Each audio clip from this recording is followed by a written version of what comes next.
Saya mau ke Pak Nasri dulu. Pak Nasri, banyak orang yang a priori termasuk barangkali saya ingin menguji juga. Apakah ini semata-mata hanya masalah-masalah yang sifatnya keyakinan, atau seperti misalnya mengganti salam dengan good morning misalnya dan lain sebagainya, atau ini ada unsur-unsur lain yang pada akhirnya politik dan ujung-ujungnya kekuasaan juga gitu. Walaupun ini yang kita bicarakan adalah kekuasaan kelurahan gitu. Ya, kalau bicara politik jelas tidak sama sekali. Konkretnya saya ingin menanggapi masalah toleransi tadi. Ya. Kita lihat sejarah ya, ketika Sayyidina Umar bin Khattab menaklukkan Romawi itu, ya kan?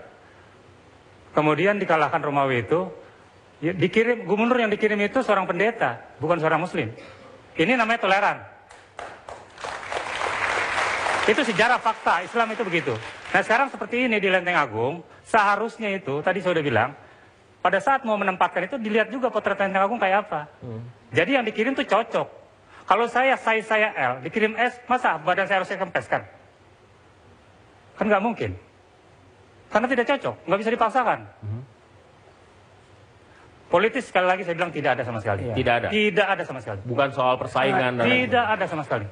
Gimana, Be? Iya, kalau untuk Romawi, tapi untuk Egypt kan yang diangkat Amru bin As, beragama Islam. Sedangkan itu orang-orang Egypt itu... Saya kasih contoh yang sesuai. Ya, tentu kasih contoh, jangan yang bakal asik di diri sendiri dong. Ya. Itu yang pertama. Ya. Yang pokok, masalah Lenteng Agung itu adalah komunitas asal setelah undernaming berhuni di sana orang-orang Betawi. Dalam modernisasi sekarang yang merambah Lenteng Agung juga supaya dipertahankanlah perkampungan-perkampungan orang-orang Betawi itu. Jadi kita lihat Singapura ya yang begitu ekstravaganza, tapi hunian-hunian Melayu ada. Saya juga tentu merasakan orang-orang Lenteng Agung tentu juga miris melihat Tenabang ya kan. Bagaimana sekarang hunian asli orang-orang Betawi makin tersisir. Ini yang masalah yang harus difikirkan lepas dari persoalan lurah atau apapun yang ditinjau dari kacamata agama. Tapi pertanyaan saya begini, kalau misalnya kita cari win-win solution dari sisi mereka barangkali, diganti aja lurahnya begitu. Kan apa implikasinya? 6 bulan kata Pak Jokowi. 6 bulan. 6 bulan dievaluasi. Ya kan kita sabar dikit lah ya.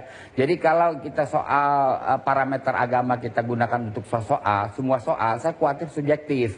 Miss World pakai agama, tahu-tahu Miss World pakaiannya Elkhan. Islamic Solidarity Games itu Masya Allah itu pakaian terbuka semuanya. Kita lihat di surat kabar. Terbuka, ente kagak baca koran.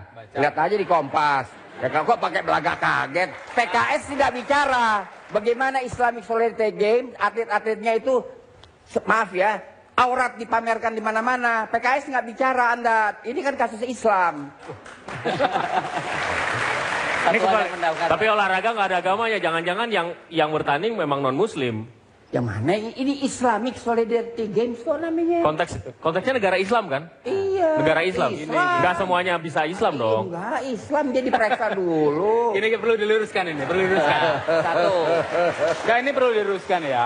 Mohon maaf, ini saya masih muda, saya masih update lah. Saya masih muda, masih fresh berpikir. Jadi kalau soal acara itu sangat berbeda. Negara kita bukan negara Islam, ya. Sekali lagi bukan negara Islam. Nggak akan memaksakan seperti itulah. Kalau kata tidak berpakaian terbuka semua ada di Kompas hari ini pakai celana juga, pakai baju juga, bukan terbuka semuanya, ya. Babe, pakai kacamata, Be. Kami kembali sesaat lagi, tetaplah bersama kami.